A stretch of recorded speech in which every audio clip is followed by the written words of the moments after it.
En ik vind halve finalisten van het LVK, dat vind ik soms een beetje typisch voor SM. Maar wat doet hij dan? Ja, echt, die gaat dan met andere halve finalisten uit dezelfde plaats in één locatie zitten. En dan was ze dan naar binnen om gaan bekend te maken. En dan zijn het jullie durgen en dan zijn het jullie net durgen. Dus het is weer een beetje schizofrene bekendmaking weer dit. En weet je wat ook leuk is? Ja, weet je wat ook leuk is? Ze loesteren volgens mij via internet. Dus op het moment dat het bekend is het bij hunzelf nog niet bekend, zeg maar. Dat is een beetje wie het dadelijk ging opent. Ja. Ik werd wel enthousiasme groet.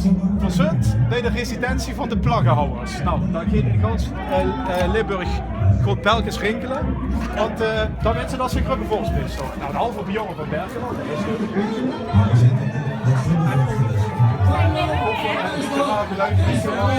is de uitzending te huren. We komen even hogs op onze weg naar Van Rooij. Dus als je een keertje hebt, dan kunt je bij ons in de bus instappen. Geen probleem. Met oud-prinsen, met klap. Oud-prinsen! Hoe is die uitzending te huren? Tot ze heten loesten of niet? Ja, ze willen loesten.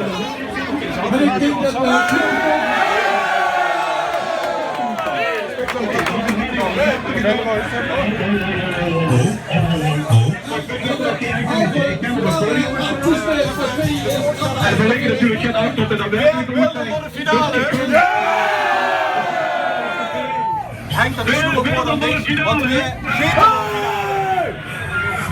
Henk, dat is nog voor dan dik, want wij geen tot de finale.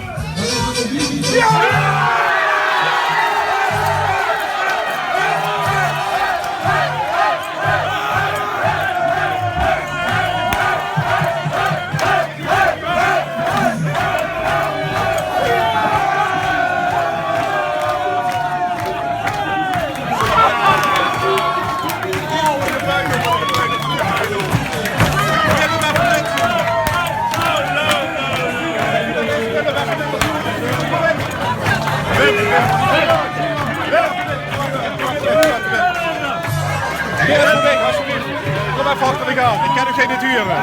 Sorry.